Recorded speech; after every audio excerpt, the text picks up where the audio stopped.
नमस्कार एवरीवन। जन राष्ट्रवाद का उदय सेशन नंबर 16 यानी कि 15 सेशन हमारे हो चुके हैं। आज के सेशन में हम बात करने वाले हैं सविनय अवज्ञा आंदोलन। इम्पोर्टेंट टॉपिक रहेगा, क्लास थोड़ी सी लंबी रहेगी। और देखिए, क्लासेस धीरे चलने का, थोड़ा सा ड्यूरेशन ज़्यादा रहने का रीज़न यही है कि एक अच्छा कंटेंट आपको प्रोवाइड करवाया जा रहा है, इस वजह से थोड़ा सा क्लासेस में कंटेंट में टाइम लग रहा है। ठीक है, चलिए तो अब हम आगे बढ़ाते हैं हमारे सेशन को। इससे पहले वाले सेशन में हमने गांधी जी की 11 सूत्रीय मांगों को हमने कंप्लीट कर लिया था और गांधी जी ने ब्रिटिश सरकार को फाइनल अल्टीमेटम दे दिया था कि भाई अब भी आपने हमारी मांगों को नहीं समझा, स्वीकार नहीं किया, तो हम करेंगे अब अवज्ञा। अब ये सविनय अवज्ञा क्या है जिसके अंतर्गत हम नमक कानून को हम तोड़ेंगे।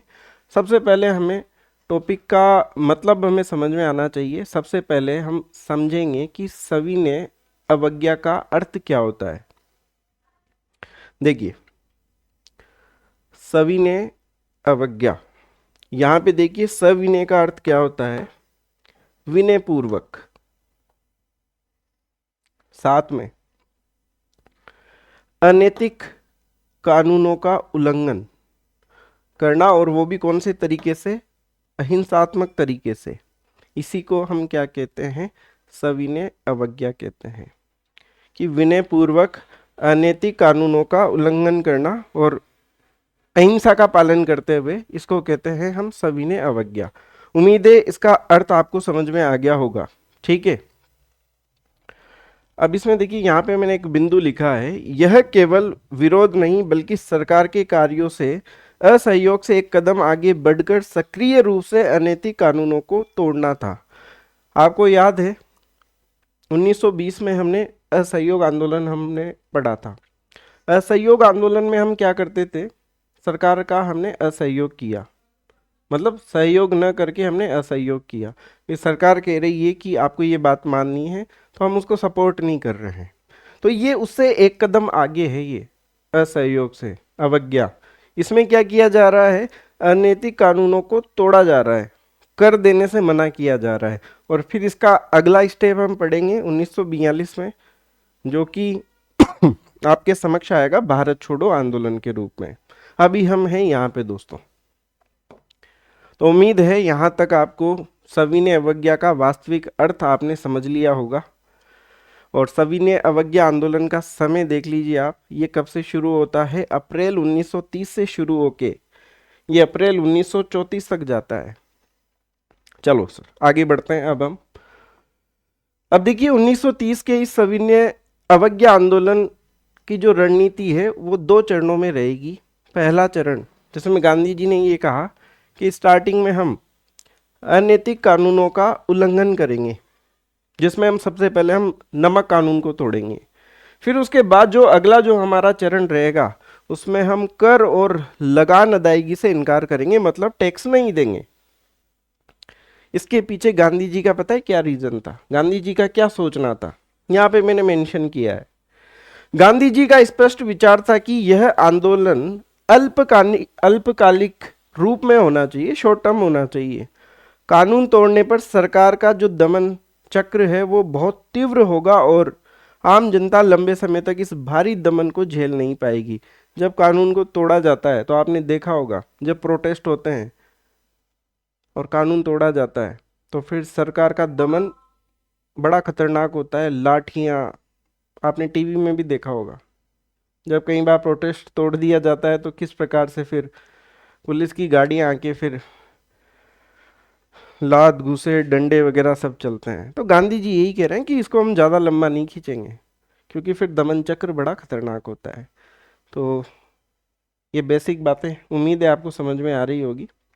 फिर अगर सरकार इस पे भी नहीं मानती है तो फिर हम कर देने से मना करेंगे, लेकिन पहले हम ये करेंगे। अब देखिए, अब हम बात कर लेते हैं कि सविनय अवज्ञा आंदोलन को क्यों प्रारंभ किया गया। अब इसके कुछ कारण भी होंगे। देखिए, सबसे पहला कारण आपके सामने आता है साइमन आयोग। साइमन आयोग आ गया था 1928 में, श्वेत कमीशन। पूरे देश में इसका भारी विरोध किया गया क्योंकि इसमें एक भी भारतीय को शामिल नहीं किया गया था, है ना। देखिए, सरकार ने एक भी बात नहीं सुनी, इससे सिद्ध हो गया था कि सरकार बहरी हो चुकी है और जनता के बड़े आंदोलन के लिए तैयार है।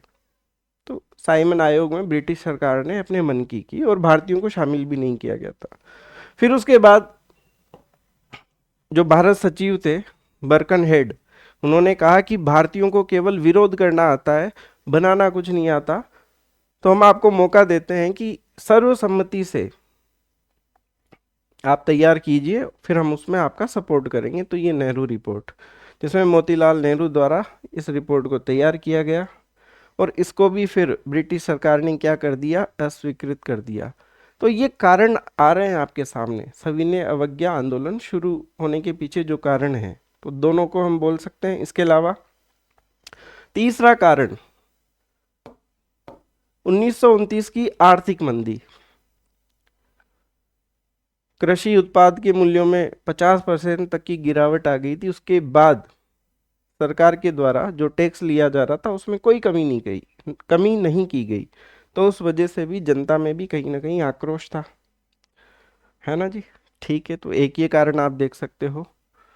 तो ये प्रमुख कारण हम इनको बोल सकते हैं। अब सविनय अवज्ञा आंदोलन शुरू करने की हिम्मत कहाँ से आती है? बारदोली सत्याग्रह 1928 की बात है, याद है आप सभी को, गुजरात में, जहाँ पर जो कि कपास की खेती से संबंधित था भी, वहाँ पे उत्पादन में गिरावट आई, उसके बाद भी कर में बढ़ोतरी की गई। फिर उसके बाद सरदार वल्लभ भाई पटेल ने वहाँ पे नेतृत्व संभाला और सरकार को झुकाया।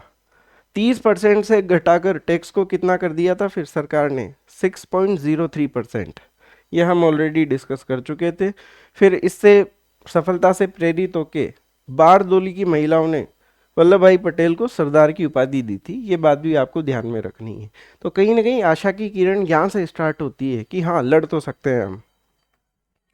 अब देखिए तो हम कारणों पे बात कर रहे थे दोस्तों कि असहयोग आंदोलन क्यों शुरू हुआ, जिसमें मैंने साइमन आयोग बताया आपको, नेहरू रिपोर्ट बताई, आर्थिक मंदी बताई। इसके अलावा क्या हम ये भी बोल सकते हैं जो गांधी जी का जो 11 सूत्रीय मांग पत्र था, उसको भी, उस पर भी कोई ध्यान नहीं दिया, विचार नहीं किया, तो कहीं ना कहीं ये भी एक कारण है। इसके अलावा आंदोलन शुरू करने से ठीक पहले गांधी जी ने अपने अंग्रेज मित्र इरविन को एक पत्र लिखा था और इरविन के सचिव ने कोई जवाब नहीं दिया था। तो इन सब बातों से नाराज होके गांधी जी ने क्या कहा था फिर अंत में, कि हमने घुटने टेक कर रोटी मांगी थी, बदले में क्या मिला? पत्थर मिला। तो फिर यहाँ से सविनय अवज्ञा आंदोलन की आधिकारिक घोषणा कर दी गांधी जी ने। ठीक है, अब बात ये आती है, स्टार्टिंग में मैंने आपको बताया कि सविनय अवज्ञा का अर्थ क्या है, मैं वापस से वहीं पर लेकर आता हूँ आपको। विनय पूर्वक अनैतिक कानूनों का उल्लंघन करना। अब प्रश्न ये आता है कि अब सबसे पहले कौन सा कानून तोड़ा जाए, जो कि स्टार्टिंग में टॉपिक मैंने आपको क्या बताया था कि हम इस अवज्ञा आंदोलन में सबसे पहले नमक कानून को तोड़ेंगे, है ना। अब नमक कानून को क्यों, इसके पीछे का आप लॉजिक समझने का प्रयास करें। फिर कानून तोड़ने की बात आती है तो सबसे पहले गांधी जी ने नमक कानून को क्यों चुना, उसके पीछे लॉजिक आप समझ ही लीजिए। एक तो वही कि नमक पर अत्यधिक टैक्स लगाया जा रहा था। फिर दूसरी बात, कोई भी भारतीय समुद्र तट पर नमक नहीं बना सकता था।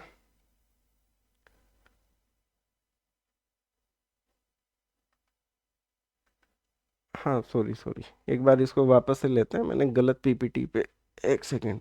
हम बात कर रहे थे कि नमक को ही क्यों चूज किया गया, हम इसके बारे में बात कर रहे थे कि नमक कानून को ही क्यों चुना।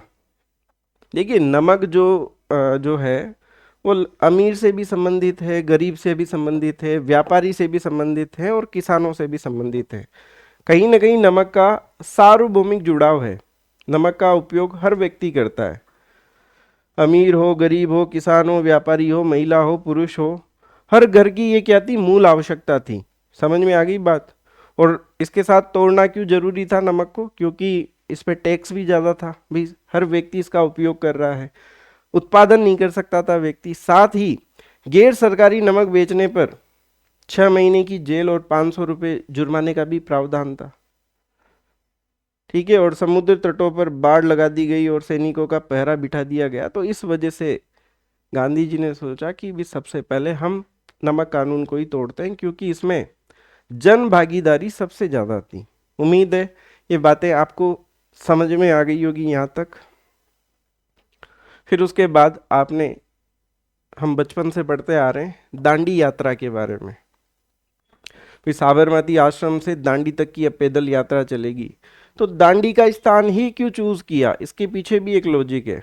ये स्थान किसने सजेस्ट किया था? सरदार वल्लभ भाई पटेल ने सजेस्ट किया था। जो दांडी का जो मार्ग मिलता है दोस्तों, अत्यंत दुर्गम, उबड़ खाबड़ और दलदली था। इसके पीछे गांधी जी राजनीतिक संदेश देना चाहते थे अंग्रेजी सत्ता को कि क्या ब्रिटिश सरकार को यह दिखाना है कि भारतीय कानून तोड़ने के लिए चरम शारीरिक कष्ट सहने को भी पूरी तरीके से तैयार हैं। इसलिए दांडी का जो स्थान है वो चुनाव किया गया। नमक का चुनाव क्यों किया गया वो भी मैंने लॉजिक आपको समझा दिया है। ठीक है, और नमक के ऊपर ब्रिटिश तानाशाही बहुत ज़्यादा थी। तो इस प्रकार से नमक कानून को तोड़ने का निर्णय गांधी जी के द्वारा लिया गया। अब देखिए गांधी जी ने कुछ कार्यक्रम डिसाइड किया है, उस पर थोड़ा सा प्रकाश डालते हैं दोस्तों। गांधी जी ने डिसाइड किया कि हम 6 अप्रैल 1930 के दिन नमक कानून को तोड़ेंगे। अब देखिए गांधी जी हर चीज के पीछे लॉजिक ढूंढ रहे हैं, और जो भी स्थान हो, कानून हो, जगह हो, समय हो, उस हर जगह पे लॉजिक है। जैसे मैंने नमक को लेके आपको लॉजिक समझाया, वैसे ही गांधी जी ने 6 अप्रैल की तारीख डन की कि इस दिन हम कानून को तोड़ेंगे। उसके पीछे का लॉजिक आप समझिए, 6 अप्रैल ही क्यों? मैं आपको याद दिलाना चाहूंगा, 6 अप्रैल 1919 के दिन रॉलेट एक्ट के विरोध में गांधी जी ने देशव्यापी हड़ताल बुलाई थी। याद करिए उस क्लास को हमारी, जहां पे हमने हड़ताल के बारे में आपके साथ चर्चा की थी। जिसके बाद जलियांवाला बाग हत्याकांड हुआ था 13 अप्रैल को।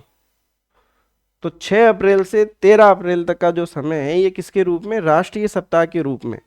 इस समय को देश भर में स्वतंत्रता संग्राम की स्मृति के रूप में मनाया जाता था। तो गांधी जी चाह रहे थे कि भाई हम 6 अप्रैल को ही ये कानून तोड़ें, ताकि जनता में एक अलग मैसेज जाए। निर्णय क्या रहा? इसी राष्ट्रीय स्मृति और ऊर्जा को पुनर्जीवित करने के लिए, नमक कानून तोड़ने के लिए 6 अप्रैल का ऐतिहासिक दिन गांधी जी ने चुना। क्या बात समझ में आ गई? नमक को क्यों चूज किया, दांडी स्थान को क्यों चुना, 6 अप्रैल की डेट गांधी जी ने क्यों चुनी, ये सबके पीछे लॉजिक है दोस्तों। फैक्ट्स को याद करने के साथ साथ इनके पीछे आप अगर लॉजिक भी समझेंगे तो आपको अच्छा लगेगा, कॉन्सेप्ट आपके क्लियर होंगे। अब समझ लीजिए घटनाक्रम को, दांडी यात्रा का घटनाक्रम। अब देखिए 12 मार्च 1930 की डेट आपके सामने है। साबरमती आश्रम से दांडी यात्रा का शुभारंभ होगा। भाई शुभारंभ यहीं से होगा, इस डेट से। ये डेट भी परीक्षा में पूछी जाती है। फिर उसके बाद 5 अप्रैल 1930 को आप कहाँ पहुंचोगे? 24 दिनों की लंबी पदयात्रा और रास्ते में पड़ने वाले हर गांव को जागृत करते हुए 5 अप्रैल 1930 को हम कहाँ पहुंचेंगे साहब? दांडी पहुंच जाएंगे। जनता को जोड़ते हुए, सबका सहयोग लेते हुए, गरीब अमीर, व्यापारी, कृषक, महिला, बच्चे, सबको साथ लेते हुए। और फिर उसके बाद हम 6 अप्रैल 1930 के दिन समुद्र तट पर नमक बनाकर ब्रिटिश कानून को औपचारिक रूप से तोड़ेंगे दोस्तों। और इसी दिन 6 अप्रैल 1930 के दिन ही क्या हो गया था? एक तरह से सविनय अवज्ञा आंदोलन की शुभारंभ हो गया था, क्योंकि उस दिन हम कानून को तोड़ेंगे। तो ये घटनाक्रम आपको समझ में आ गया होगा। ठीक है, एक यात्रा जिसने साम्राज्य की नींव हिला दी। ठीक है सब। अब देखिए इसको समझिए आप। देखिए दांडी कहाँ पे आता है? नवसारी जिला आता है गुजरात में, नौसारी या नवसारी, वहीं पे आता है ये। ठीक है, अब देखिए साबरमती से दांडी यात्रा की ऐतिहासिक रूपरेखा मैं वापस से आपको रिपीट कर देता हूं। हमने 12 मार्च 1930 से शुभारंभ किया। कहाँ से? साबरमती आश्रम से। और ये पूरी यात्रा कितने किलोमीटर की थी? तो 385 किलोमीटर की ये यात्रा थी। कितने दिन का इसमें समय लगा भाई साहब? 24 दिन का समय लगा। 5 अप्रैल को हम पहुंच गए थे और फिर 6 अप्रैल को हमने कानून तोड़ा। ठीक है, यहाँ पे देखिए एक एक डेटा मैंने यहाँ पे मेंशन किया है कि प्रारंभ कब हुआ, आगमन कब हुआ, कानून कब तोड़ा, कुल दूरी कितनी थी और कितने दिन का समय लगा। ये सारी बातें आपको याद होनी चाहिए दोस्तों। वापस से मैं क्लियर कर देता हूँ, टेंशन मत लेना नोट्स की। इसका पूरा पीडीएफ आपको कपिलांश एकेडमी के एप्लीकेशन पे मिल जाएगा।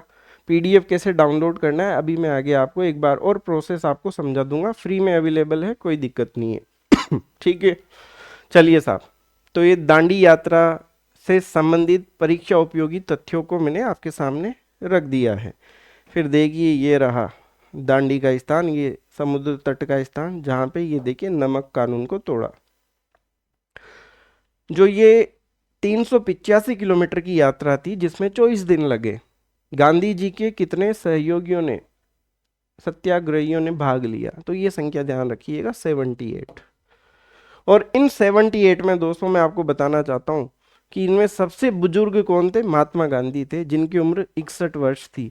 और सबसे युवा जिसका नाम था लीलाधर, 16 वर्ष की उम्र थी दोस्तों। फिर उसके बाद देखिए सर्वाधिक अगर हम बात करें तो सर्वाधिक जिन्होंने इस यात्रा में भाग लिया वो गुजरात से थे। इसके अलावा इसमें 2 मुस्लिम भी शामिल हुए, एक ईसाई एक नेपाली जिसका नाम महावीर था। और गांधी जी ने इस यात्रा में जुड़ने से पहले एक प्रतिज्ञा दिलवाई कि भाई ये बात आपको ध्यान में रखनी है। क्या? अहिंसा का पालन, जेल जाने की तैयारी, परिवार के लिए कांग्रेस से सहायता न लेना, कि इन सब का आपको सामना करने पड़ेगा। लाठियां भी खानी पड़ सकती है बीच में, लेकिन आपको लाठी नहीं चलानी है। अहिंसा का पालन होना चाहिए। और साथ में आप गीता और कुरान की प्रतियां भी साथ में रखें आप। इस प्रकार से गांधी जी ने प्रतिज्ञा दिलवाई ताकि अपने पद से हटे नहीं कोई भी, और अनुशासन के साथ ये जो संकल्प हमने लिया है इसको हम पूरा कर सके। तो 78 की संख्या थी, ध्यान रखिएगा। और ये सारे डेटा आपके सामने हैं। अच्छा जी। अब यात्रा से पूर्व की रणनीति। यात्रा कब से स्टार्ट हुई? फटाफट से आप जवाब देंगे। यात्रा स्टार्ट हुई 12 मार्च से। अब इससे पहले क्या रणनीति सेट की गांधी जी ने? गांधी जी ने सरदार पटेल को यात्रा मार्ग का निर्धारण करने और गांवों को जागरूक करने के लिए 5 मार्च को ही आगे भेज दिया था कि आप 5 मार्च को निकल जाओ, ताकि आप पहले से पूरा हमारा जो कार्यक्रम है वो सही तरीके से, प्रॉपर तरीके से जन सामान्य को जोड़ते हुए आगे बढ़े। तो वल्लभ भाई पटेल 5 मार्च को ही रवाना हो गए थे, जबकि यात्रा 12 मार्च को शुरू हुई थी, ताकि ये आगे की व्यवस्थाएं बढ़िया तरीके से मैनेज कर पाए। ठीक है, लेकिन ब्रिटिश सरकार ने क्या किया दोस्तों? 6 मार्च 1930 के दिन पटेल साहब को गिरफ्तार कर लिया। और मैं आपको याद दिलाना चाहूंगा 9 मार्च 1930 के दिन रविवार और था। ब्रिटिश इतिहास की अभूतपूर्व घटना घटित हुई। क्या भाई? छुट्टी के दिन, रविवार के दिन न्यायालय खोलकर सरदार पटेल को 3 महीने की सजा सुनाई गई। ये थी तानाशाही। रविवार के दिन कोर्ट खुला और वल्लभ भाई पटेल को 3 महीने की सजा सुनाई गई। तो ये इस प्रकार से ये यात्रा का मतलब यात्रा से पूर्व ये कार्यक्रम पटेल साहब का निर्धारित किया था। चलो साहब ठीक है, कोई बात नहीं। अब हम थोड़ा सा महिलाओं की भूमिका के बारे में भी समझ लेते हैं। प्रारंभ में गांधी जी ने यात्रा की कठोरता को देखते हुए केवल पुरुषों को और मुख्य रूप से 78 सत्याग्रहियों को ही चुना था। फिर बाद में दोस्तों एक महिला आती है जिनका नाम है कमला देवी चट्टोपाध्याय। उन्होंने गांधी जी को समझाया और महिलाओं को यात्रा में शामिल होने की अनुमति दिलाई। तो ये महिला आपके सामने है। और फिर महिलाओं ने भी इस यात्रा में भाग लिया। नाम क्या है? कमला देवी चट्टोपाध्याय। और फिर गांधी जी ने जो ये महिलाओं का जो ग्रुप था उसको जिम्मेदारी दी कि भी आप ये कार्य भी करें, शराब और अफीम की दुकानों पर धरना प्रदर्शन करें। और ऐतिहासिक तथ्य में सरोजनी नायडू नमक सत्याग्रह के दौरान गिरफ्तार होने वाली पहली महिला बनी। तो ये इंपॉर्टेंट तथ्य आप ध्यान रखें, सरोजनी नायडू। ठीक है जी। और यहाँ पे आप देखेंगे असहयोग आंदोलन की तुलना में इस आंदोलन में महिलाओं ने सर्वाधिक भाग लिया। तो कमला देवी चट्टोपाध्याय, इस महिला का भी जिक्र होता है। और जबकि इस नमक सत्याग्रह में पहली महिला गिरफ्तार होने वाली वो कौन थी? सरोजनी नायडू। उम्मीद है यहाँ तक की सारी बातें आपको क्लियर हो रही होगी, क्योंकि पीपीटी को मैंने बहुत सिस्टमेटिक वे में बनाया है। जिस जिस समय पे जो घटनाएं घटित हुई उसी काल क्रम में मैंने इनको सेट किया है। जैसे हमने देखी यहाँ से टॉपिक को स्टार्ट किया था, मैं वापस से आपको याद दिलाना चाहता हूँ। सबसे पहले हमने अर्थ समझा, फिर जो ये तीन मुख्य आंदोलन हैं उनके बीच में हमने कंपैरिजन किया, फिर उसके बाद चरण आपको बताए, फिर कारणों पे हमने विचार किया, फिर उसके बाद नमक को क्यों चुना, दांडी को क्यों चुना, 6 अप्रैल की डेट को ही क्यों चुना, इनका लॉजिक मैंने आपको समझाने का प्रयास किया। फिर उसके बाद जो परीक्षा उपयोगी तथ्य हैं साबरमती से दांडी तक के, उन सभी तथ्यों को हमने कवर किया और हम यहाँ तक पहुँच गए हैं दोस्तों। सरोजनी नायडू गिरफ्तार होने वाली पहली महिला बनी। फिर उसके बाद देखिए गांधी जी के हाथ में 1 इंच मोटी लाठी, सबसे आगे तेज कदमों से चलते थे गांधी जी। उनकी आयु के कारण एक घोड़ा भी साथ में रखा गया था, गांधी जी बीच में कभी थक जाए, क्योंकि गांधी जी की उम्र 61 वर्ष थी, लेकिन घोड़े का कभी उन्होंने उपयोग नहीं किया था। और ये देखिए आप, एक सफेद लहराती हुई नदी का कारवां, और सबसे आगे चल रहे हैं गांधी जी। ठीक है जी।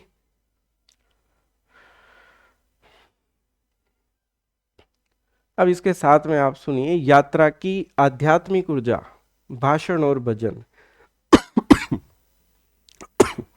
आपने देखा होगा, आपने भी कॉलेज के समय में कोई ना कोई आंदोलन किया होगा, आंदोलन में आपने भाग लिया होगा। तो आपने देखा होगा कि बीच बीच में जैसे प्रोटेस्ट चल रहा है तो बीच में से फिर कोई व्यक्ति आता है, कोई कविता सुना के जाता है, भारत माता की जय, आवाज दो हम एक हैं, जब जब छात्र बोला है राज सिंहासन डोला है।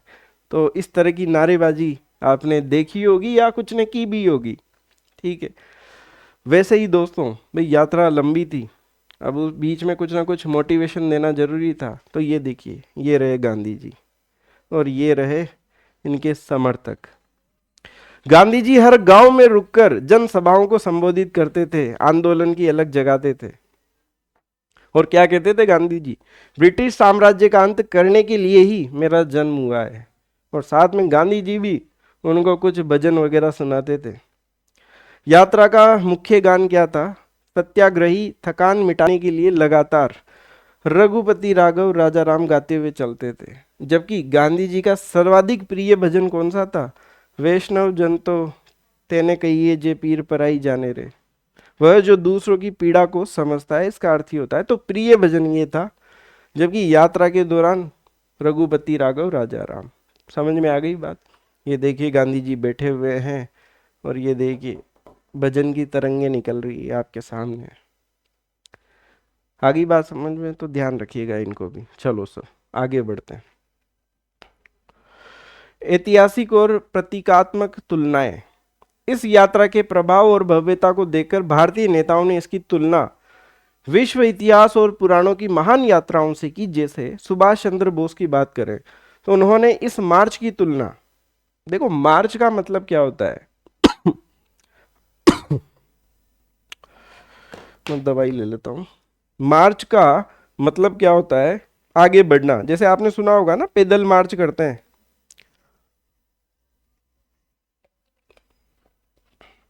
जैसे रेगिस्तान का मार्च भी होता है। रेगिस्तान जब आगे बढ़ता है तो उसको बोलते हैं रेगिस्तान का मार्च। तो देखिए सुभाष चंद्र बोस ने इस मार्च की तुलना 2 ऐतिहासिक घटनाओं से की।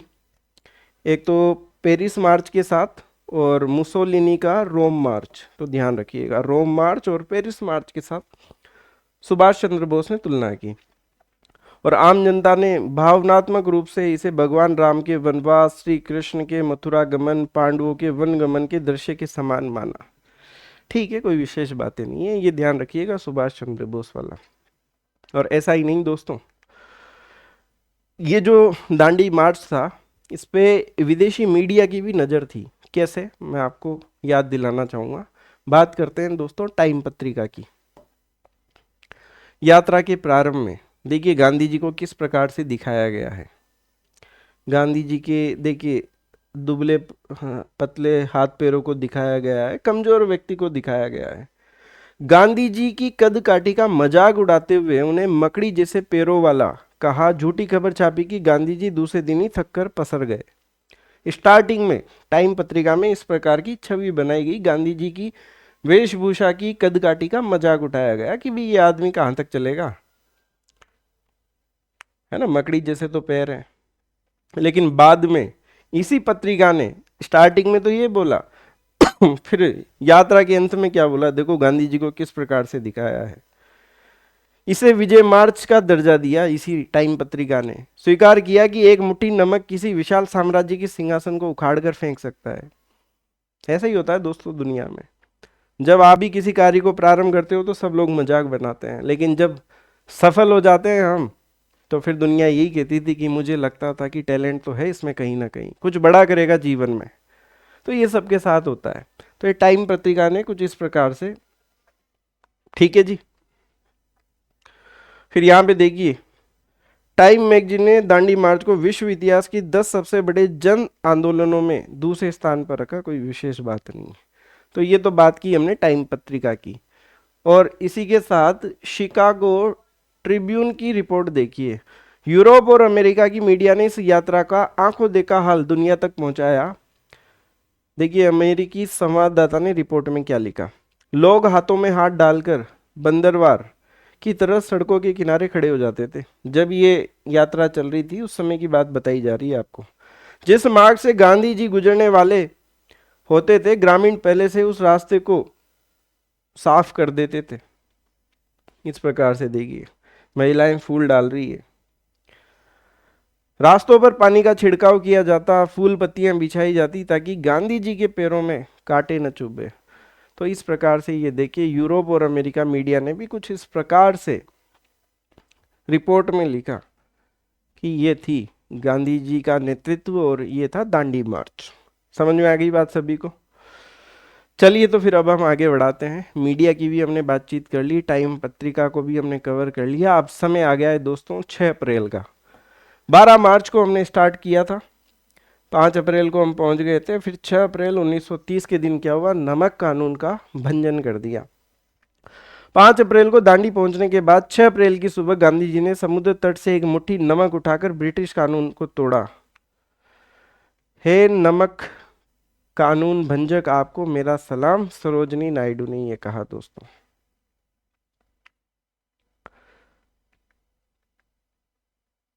आगे बात समझ में। तो 6 अप्रैल को नमक कानून तोड़ दिया। और क्लासेस की पीपीटी आपको कैसी लग रही है, आप कमेंट करके आप जरूर बताएं। प्रेजेंटेशन कैसा लग रहा है ये भी आप बताएं। चलिए सर आगे बढ़ते हैं। अब क्या हुआ, नमक कानून तोड़ दिया तो फिर वही पूरे देश में सविनय अवज्ञा की लहर। गांधी जी के संकेत मात्र से पूरा देश नमक कानून तोड़ने में जुट गया। यह केवल तटीय क्षेत्रों तक ही सीमित नहीं रहा, मैदानी क्षेत्रों में भी लोग इस कानून को तोड़ने लगे। जैसे भाई समुद्र के किनारे तो पानी से नमक बनता है, वैसे ही मैदानी क्षेत्रों में वहाँ मिट्टी होती है, कैसी लोनी मिट्टी, नमकीन मिट्टी, उससे भी नमक बनता था। तो वहां पर भी लोगों ने नमक बना के इस कानून को तोड़ा। ठीक है, तो इस प्रकार से पूरे देश में सविनय अवज्ञा की लहर आपके सामने है। फिर उसके बाद दोस्तों कानून तोड़ दिया 6 अप्रैल को। फिर 9 अप्रैल 1930 के दिन सविनय अवज्ञा आंदोलन का आधिकारिक कार्यक्रम बनाया गांधी जी ने। देखिए कैसे सरकार पे दबाव बनाने के लिए अनैतिक कानूनों का उल्लंघन किया, स्कूल, नौकरियों, विदेशी वस्त्रों का बहिष्कार किया। साथ में उत्तर प्रदेश में विशेष रूप से कर न दो लगान न चुकाओ का आंदोलन चलाया गया। महिलाओं द्वारा शराब और अफीम की दुकानों पर धरना दिया गया। तो इस प्रकार से प्रतिरोध करके सरकार पे दबाव बनाया गया। और साथ में रचनात्मक कार्यक्रम भी किए गए, जैसे छुआछूत का पूर्ण त्याग, हिंदू मुस्लिम एवं अन्य धार्मिक एकता, खादी और चरखे को अपनाना स्वदेशी का प्रतीक बना। तो इस प्रकार के ये 9 अप्रैल के दिन कार्यक्रम किए गए, योजना बनाई गांधी जी ने। ठीक है जी, उम्मीद है सारी बातें आपको समझ में आ रही होगी। अब हम पढ़ लेते हैं दोस्तों, जो सविनय अवज्ञा आंदोलन और कौन कौन से क्षेत्रों में फैला और वहां पे किसने नेतृत्व किया। ठीक है, आइए आगे बढ़ते हैं।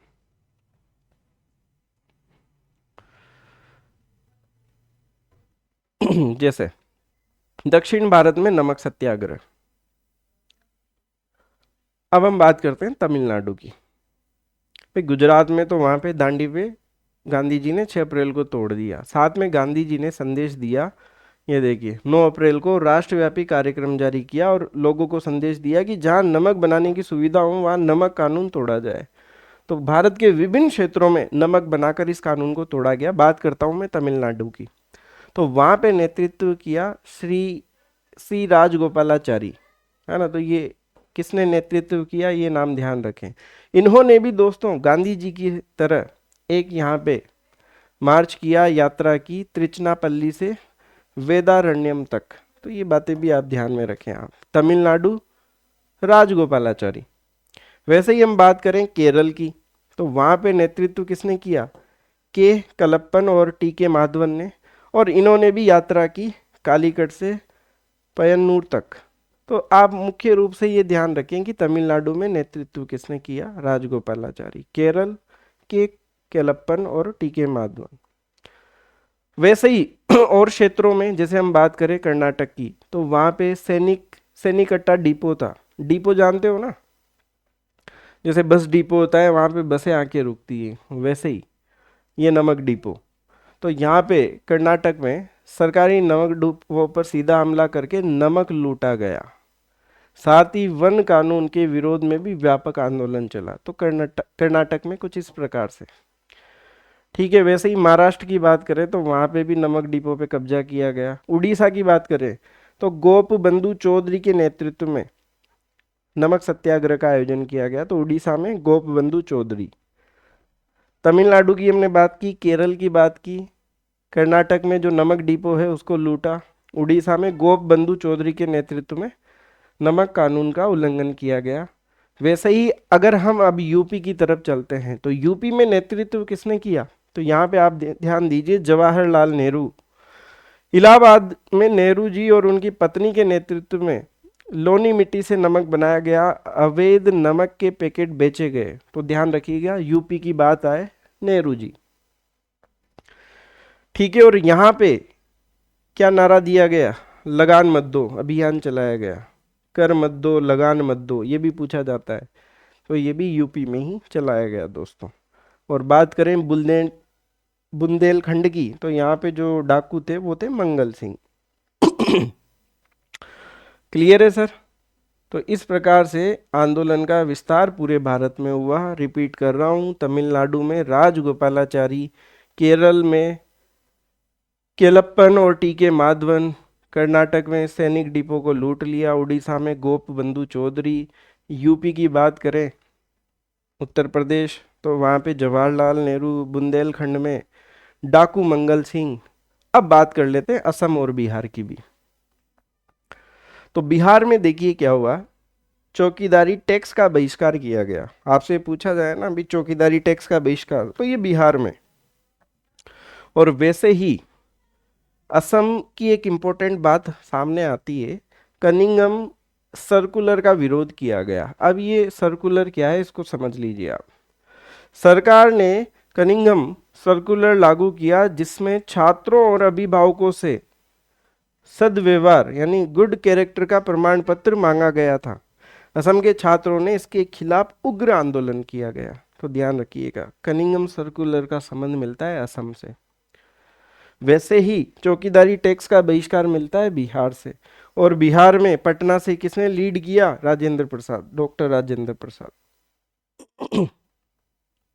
और बात करें बंगाल की दोस्तों, तो बंगाल में कौन, सुभाष चंद्र बोस, इन्होंने लीड किया बंगाल से। तो इंपॉर्टेंट बातों को ध्यान में रखें आप, ठीक है। उम्मीद है सारी बातें आपको समझ में आ गई होगी। चलिए आगे बढ़ते हैं। अब बात करते हैं गिरफ्तारी की। अब जब ये सब कुछ हुआ दोस्तों, समय आता है 5 मई का। 5 मई 1930 को गांधी जी को कर लिया गया गिरफ्तार। और जब ये दांडी यात्रा प्रारंभ हुई थी, उसी समय ये डिसाइड कर लिया गया था कि अगर गांधी जी को बीच में गिरफ्तार कर लिया जाता है तो आगे की कमान किसको दे दी जाएगी? अब्बास तैयब जी को। तो जैसे ही गांधी जी गिरफ्तार हुए, कमान इनके पास दी गई और इनको भी गिरफ्तार कर लिया गया। फिर जब इनको भी गिरफ्तार कर लिया गया तो फिर सरोजिनी नायडू को इसकी कमान सौंप दी गई।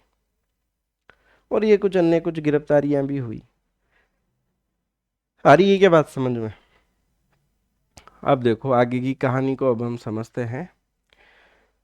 जो ये सविनय अवज्ञा आंदोलन है, इससे जुड़ी हुई दो महत्वपूर्ण घटनाओं पे अब हम चर्चा कर लेते हैं, जो कि एग्जाम की दृष्टि से महत्वपूर्ण है। जिसमें से एक आता है दरसाना कांड। कहीं पे ये भी मिल सकता है, कहीं पे ये, कहीं पे ये, तो कंफ्यूज मत होना। कहीं पे दरसाना, धरासना, एक ही बात है। तो ये कांड कब हुआ दोस्तों? 21 मई 1930 के दिन नमक डिपो की तरफ कूच किया गया सरोजिनी नायडू के नेतृत्व में। अब ये कांड क्या है, इसको आप समझ लीजिए पहले। दरसाना कांड क्या है? दरसाना नमक सत्याग्रह महाराष्ट्र के सबसे बड़े, कहाँ का था ये? महाराष्ट्र का। वर्तमान में ये गुजरात में है ये दरसाना। महाराष्ट्र के सबसे बड़े सरकारी नमक डिपो पर शांतिपूर्ण कब्जे की ऐतिहासिक योजना। अब मान लीजिए, मैं समझा देता हूं, पहले आप देख लीजिए नेतृत्व किसने किया। आपसे पूछा जाए कि दरसाना कांड जो हुआ था उसका नेतृत्व किसने किया था?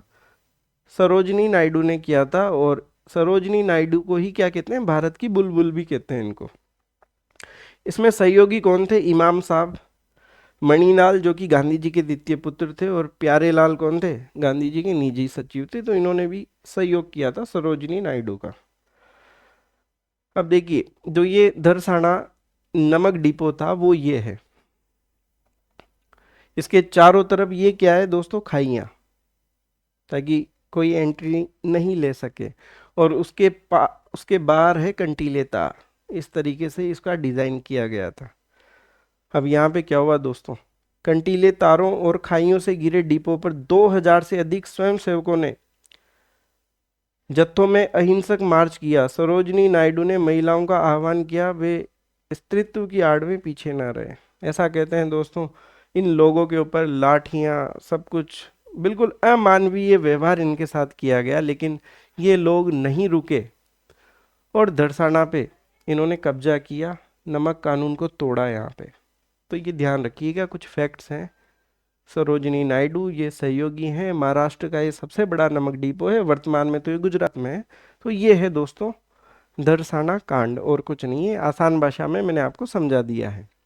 जो ये कांड हुआ, इसका आंखों देखा हाल किसने बताया? वेब मिलर ने बताया।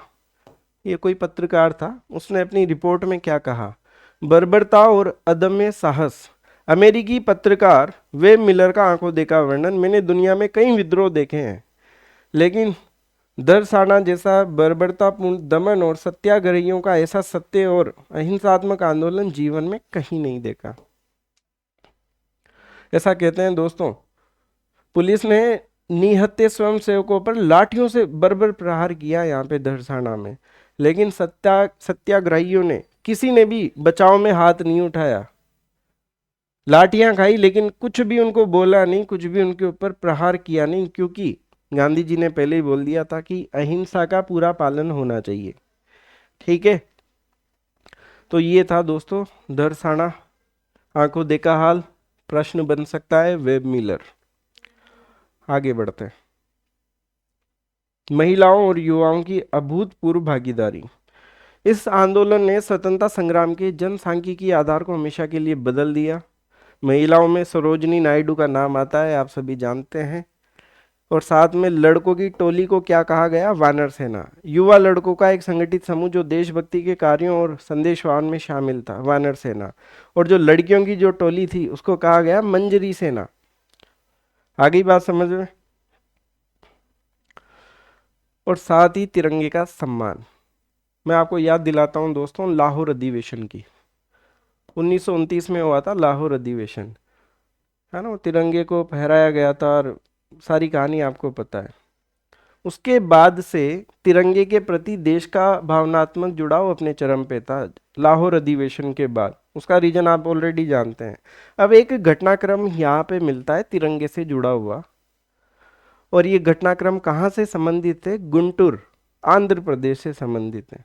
और वहाँ गुंटूर का एक नायक था जिसका नाम था टोटा नरसैया नायडू। घटना क्या थी?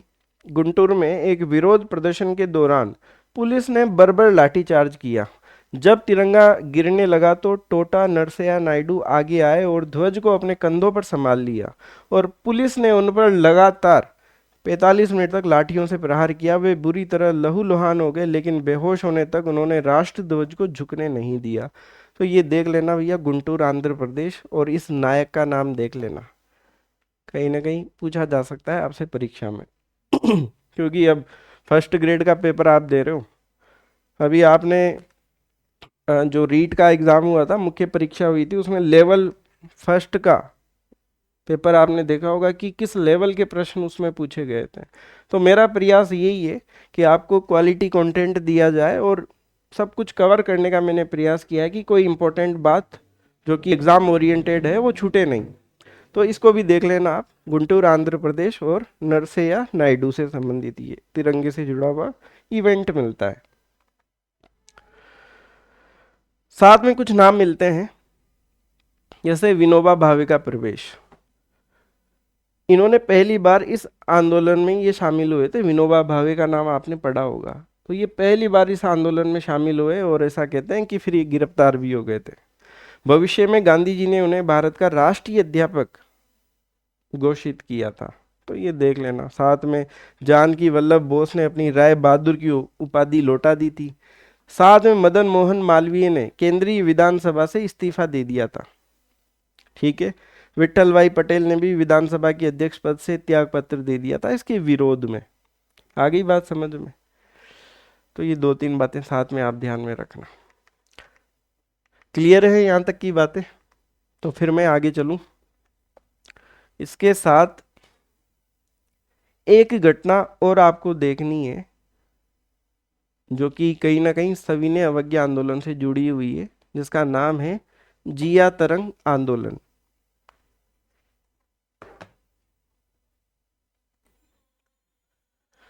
हाँ जी, तो मैं बात कर रहा था जिया तरंग आंदोलन।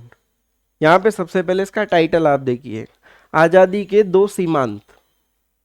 सबसे पहले इसका मतलब समझ लीजिए कि ये दो सीमांत का क्या मतलब है। हम दो घटनाओं के बारे में अब आगे और पढ़ने वाले हैं जो कहीं ना कहीं सविनय अवज्ञा आंदोलन से जुड़ी हुई है। जैसे एक घटना अब हम जो पढ़ेंगे वो है पेशावर, पेशावर कांड। और एक साथ में हम पढ़ेंगे यहाँ पे नागा हिल से संबंधित। और ये दोनों कांड आप देख पा रहे होंगे सीमा पर है। ये पेशावर उस समय कहाँ पे आता था? पाकिस्तान अफगानिस्तान की सीमा पे आता था। इसीलिए मैंने यहाँ पे ये शब्द लिखे हैं, दो सीमांत, दोनों सीमाओं पे आ रहे हैं।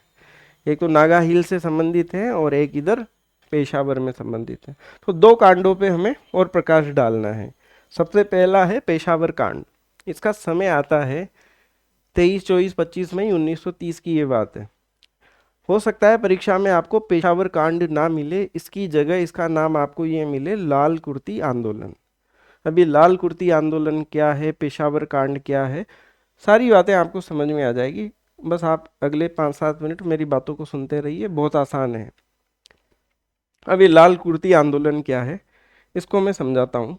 सबसे पहले आप इसके नेतृत्वकर्ता के बारे में समझ लीजिए कि लाल कुर्ती आंदोलन का नेतृत्व किसने किया था। नेतृत्व किया था खान अब्दुल गफ्फार खान ने किया था। ठीक है। खान अब्दुल गफ्फार खां के कुछ उपनाम हमें मिलते हैं, जैसे इनको क्या कहते हैं, सीमांत गांधी कहते हैं। ठीक है। सविनय अवज्ञा आंदोलन के दौरान महात्मा गांधी को अपना नेता माना और उनके अहिंसात्मक मार्ग को पूर्णतः अपनाया, इसलिए इनको सीमांत गांधी कहा। क्यों कहा? क्योंकि ये पेशावर सीमांत गांधी, समझ रहे हो आप। तो एक तो इनका नाम, उपनाम मिलता है सीमांत गांधी। इनको शेर अफगान भी कहते हैं। सीमांत प्रांत में ब्रिटिश सत्ता को निहत्थे चुनौती देने वाले अदम्य साहस का प्रतीक, तो इनका एक उपनाम ये भी है, शेर अफगान। इनको फक ए अफगान भी कहते हैं, अफगानों का गौरव। और इनको बादशाह खान, बच्चा खान भी कहते हैं, क्योंकि इन्होंने पठानों को संगठित करने और उनमें जन जागृति फैलाने के लिए स्थानीय लोगों द्वारा ये दी गई उपाधि है बादशाह खान, बच्चा खान। अब मैं समझाता हूँ आपको मामला क्या है। लोकेशन आपको समझ में आ गई, ये पेशावर की बात है, ये भारत के मैप में आप यहाँ देख सकते हैं। तो ये जो खान अब्दुल गफ्फार खान है, ये क्या करते थे, पेशावर में जन जागृति का कार्य करते थे। ठीक है, इसीलिए इनको बादशाह खान की उपाधि दी गई। लोगों को जगाने का कार्य करते थे, सहयोग करते थे। ठीक है। और जब सविनय अवज्ञा आंदोलन चल रहा था, तो फिर ये भी कहीं ना कहीं इस आंदोलन से जुड़ गए और इन्होंने महात्मा गांधी को अपना नेता मान लिया था, इसीलिए इनको सीमांत गांधी कहा गया। अब ये लोगों में जन जागृति फैलाने का कार्य कर रहे थे। और जो ये पख्तून, पख्तून क्या है, ये पेशावर के जो लोग निवासी थे, जो पठान थे, उनको पख्तून बोला जाता था। ठीक है। तो जन जागृति फैलाने का ये कार्य कर रहे थे। अब अंग्रेजों को कोई भी जन जागृति फैलाने वाला, लोगों को जागरूक करने वाला अंग्रेजों का दुश्मन है। और फिर ये कहीं ना कहीं सविनय अवज्ञा आंदोलन से भी ये जुड़ गए, अब्दुल गफ्फार खान। तो फिर क्या होगा, इनकी होगी गिरफ्तारी। सविनय अवज्ञा आंदोलन के तीव्र होने पर ब्रिटिश सरकार द्वारा खान अब्दुल गफ्फार खान को गिरफ्तार कर लिया गया। अब ये जनता के चहेते हैं, वहाँ के स्थानीय लोगों के लीडर हैं, तो कहीं ना कहीं वो विरोध करेंगे, जनसभा करेंगे।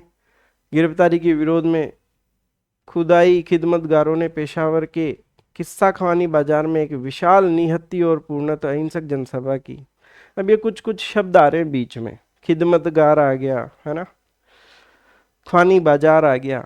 इनको पहले मैं समझा देता हूँ आपको कि ये क्या है। पख्तून विद्रोह का ढांचा, जो ये जो लीडर हैं अब्दुल गफ्फार खान, इन्होंने एक संगठन बनाया था दोस्तों, उसका नाम था खुदाई खिदमतगार। ठीक है।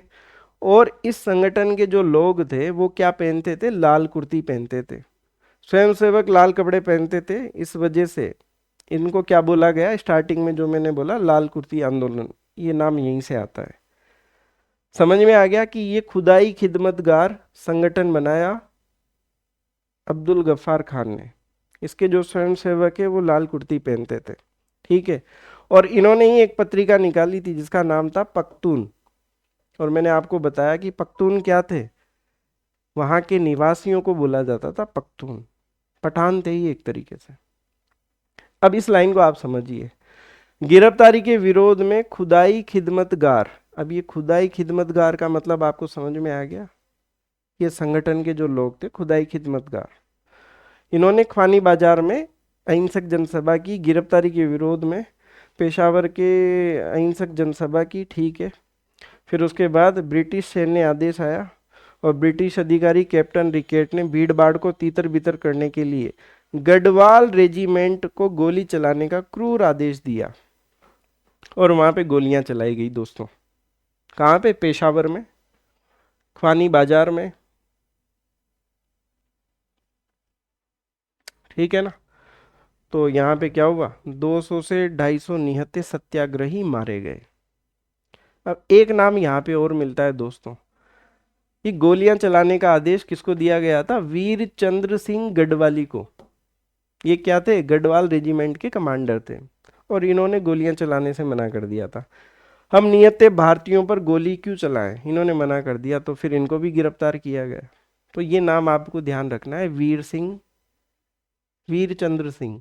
ठीक है, अब मैं वापस से समरी आपको समझा देता हूँ। आप कहीं ना कहीं कंफ्यूज हो रहे हो, मुझे लगता है बातें बहुत सारी आ रही है। आपको इतना सा ध्यान रखना है कि पेशावर कांड या इसको लाल कुर्ती आंदोलन कहते हैं, इसका नेतृत्व किसने किया था? अब्दुल गफ्फार खान ने किया था। ये जन जागृति का कार्य कर रहे थे और कहीं ना कहीं गांधी जी से संपर्क में आ गए थे, उनको नेता मानते थे। तो आंदोलन के समय में इनको गिरफ्तार कर लिया गया 1930 में। फिर इनके सहयोगियों ने, जो इन्होंने संगठन बनाया था खुदाई खिदमतगार, तो उसमें जो इनके सहयोगी थे उन्होंने जनसभा की और जनसभा पे अंग्रेजों ने गोलियां चलवा दी। और गोली चलाने से किसने मना किया था? वीर चंद्र सिंह ने। तो ये नाम भी ध्यान रखना। और फिर इसको गिरफ्तार करके इसको आजीवन कारावास दिया था अंग्रेजों ने।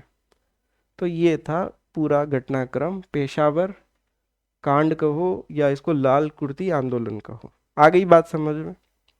दोबारा से आप मेरी बातों को सुनना ताकि पूरी बातें आपको समझ में आए। ठीक है, बाकी इन पे ज़्यादा लोड लेने की आवश्यकता नहीं है कि पख्तून पत्रिका क्या है। ये केवल एक समझाने के लिए पूरा आपको पीडीएफ में दिया गया है ताकि आप पढ़ो तो आपको इजीली समझ में आए।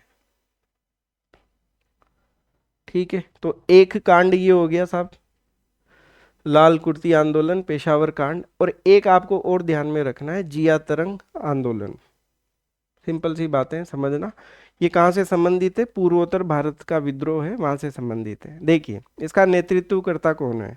दो नाम आपको ध्यान रखना है इसमें, यदुनांग। और यदुनांग की एक सिस्टर थी जिसका नाम था रानी गीड़ालू। गीड़ालू की जगह ये भी मिल सकता है आपको गाड़ी नल्लू। पूर्वोत्तर भारत के नाम ऐसे ही होता है। देखिए यहाँ पे मामला क्या था, मैं आपको समझाता हूँ। जो नागा क्षेत्र था पूर्वोत्तर भारत का, वहाँ पे जो अंग्रेज लोग थे वो क्या कर रहे थे? ईसाई मिशनरियों द्वारा तेजी से ईसाई धर्म का प्रचार प्रसार कर रहे थे। और वहाँ के जो नागा लोग थे, वहाँ पे जो लीडर थे यदुनांग, वो क्या कर रहे थे? कौन सा आंदोलन चला रहे थे? हरक का आंदोलन चला रहे थे और अपने धर्म को बचा रहे थे ईसाइयों के माध्यम से। इनके देवता का नाम था तिगवा देवता और इनके अनुयायी क्या कहलाते थे? खामपाइच। मत याद करना, है ना, केवल ऐसे ही बता दिया आपको। आपको केवल यदुनांग का नाम ध्यान रखना है भी, यहाँ पे ईसाई धर्म का प्रचार प्रसार हो रहा था। यदुनांग इसका विरोध कर रहे थे, ईसाइयों का। ठीक है, तो फिर क्या हुआ? कहीं ना कहीं यदुनांग, उस समय सविनय अवज्ञा आंदोलन चल रहा था, तो यदुनांग किससे जुड़ गए? सविनय अवज्ञा आंदोलन से जुड़े। ठीक है, और इन्होंने ब्रिटिश सत्ता के खिलाफ एक राजनीतिक लड़ाई इन्होंने शुरू की। कहने का मतलब ये है कि भी अपना ये हरक का आंदोलन चला रहे थे अपने धर्म को बचाने के लिए, और इस आंदोलन को सविनय अवज्ञा से इन्होंने जोड़ दिया यदुनांग ने। ठीक है ना?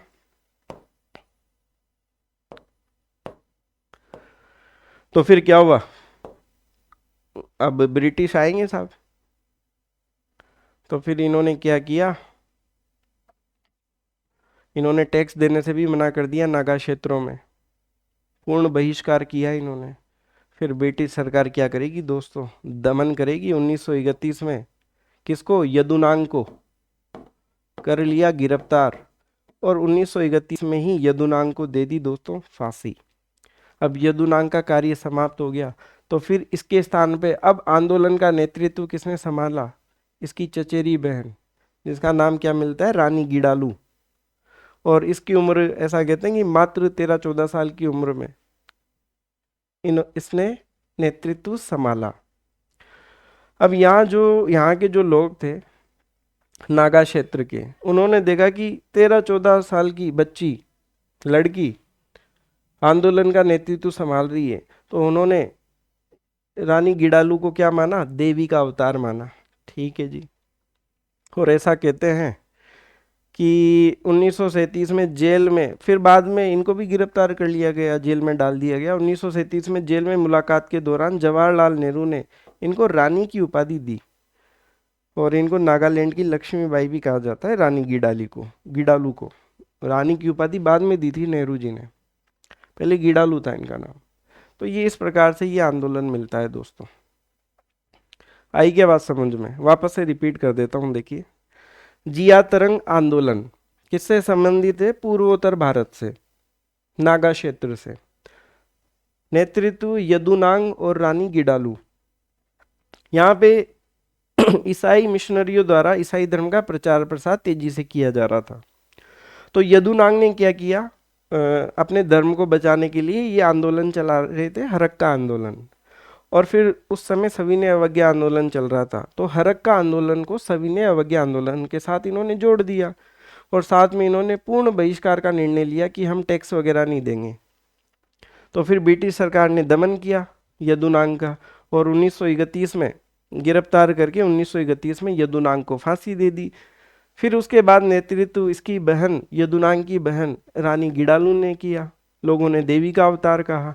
फिर बाद में इनको भी गिरफ्तार कर लिया और फिर जेल में नेहरू जी ने इनको रानी की उपाधि दी। इनको नागालैंड की लक्ष्मीबाई कहा जाता है। और देखिए, मैं आपको बताना चाहता हूँ नागा क्षेत्र की बात। जब गिडालू को गिरफ्तार करने की प्रोसेस ब्रिटिश सरकार ने शुरू कर दी थी,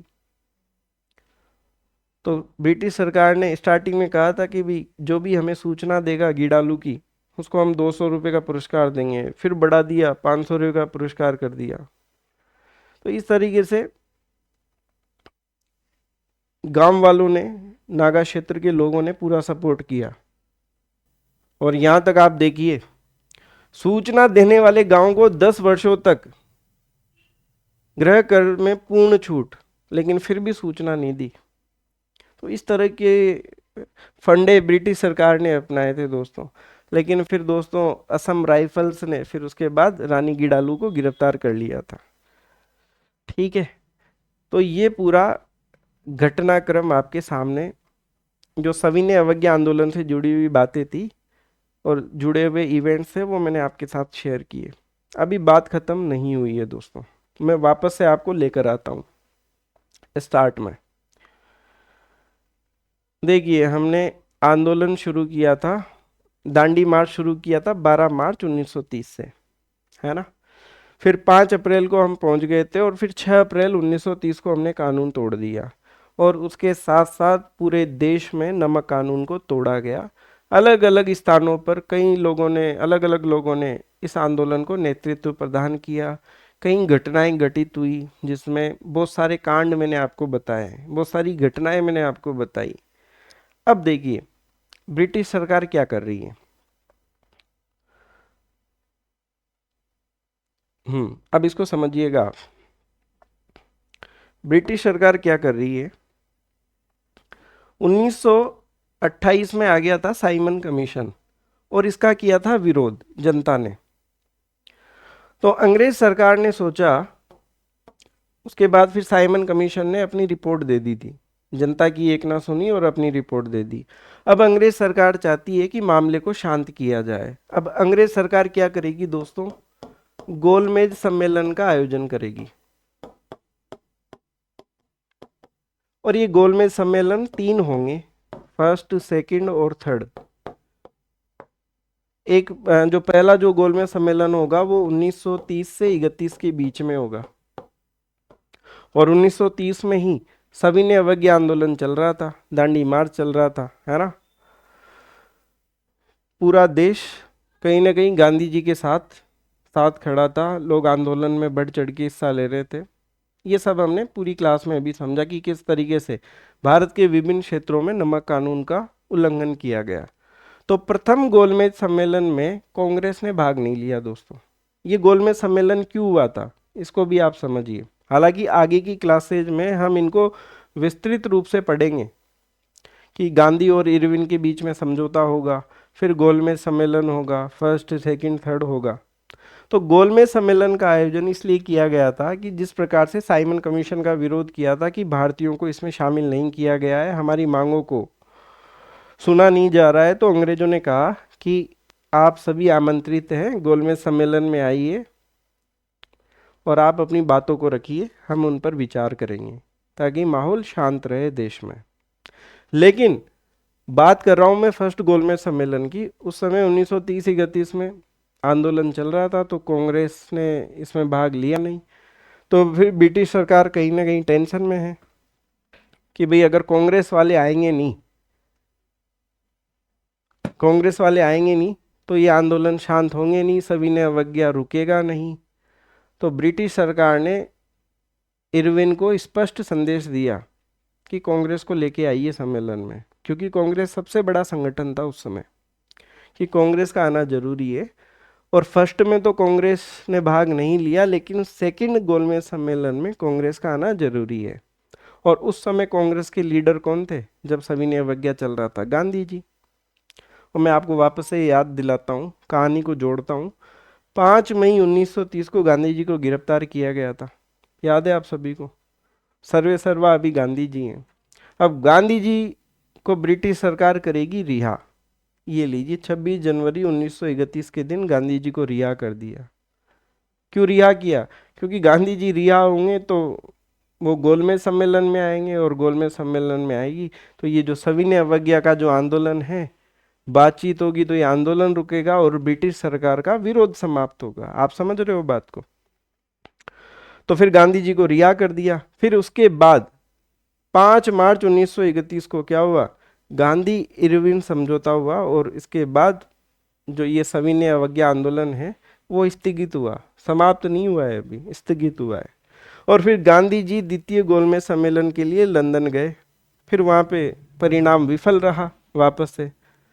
फिर उसके बाद गांधी जी ने 4 जनवरी 1932 को आंदोलन पुनः प्रारंभ किया, और फिर उसके बाद जो नए वायसराय आए, लॉर्ड वेलिंगटन, उन्होंने उसी दिन गांधी जी को गिरफ्तार किया। तो फिर इस प्रकार से ये आंदोलन चला। फिर 1933-34 में भारी दमन के कारण 1933 में आंदोलन निलंबित हुआ, और अंततः 1934 में सविनय अवज्ञा आंदोलन वापस ले लिया गया। ये मैंने एक रूपरेखा बताई है आपको। अब हम क्या पढ़ेंगे? अब अगली जो हमारी क्लास रहेगी उसमें हम पढ़ेंगे पहले गोलमेज सम्मेलन, फिर गांधी जी और इरविन के बीच में समझौता होगा, वो भी हम पढ़ेंगे कि उसके क्या क्या पॉइंट थे। फिर सविनय अवज्ञा वापस से शुरू होता है, फिर गांधी जी वापस से गिरफ्तार होंगे। समझ गए? तो ये पूरी रूपरेखा मैंने आपको समझा दी है ना? अब आगे हम डिटेल में पढ़ेंगे गोलमेज सम्मेलन को, गांधी इरविन समझौते को भी हम वापस से पढ़ेंगे। तो यहाँ तक का आप कवर कीजिए, फिर इसके आगे की चर्चा नेक्स्ट सेशन में हम डिस्कस करेंगे।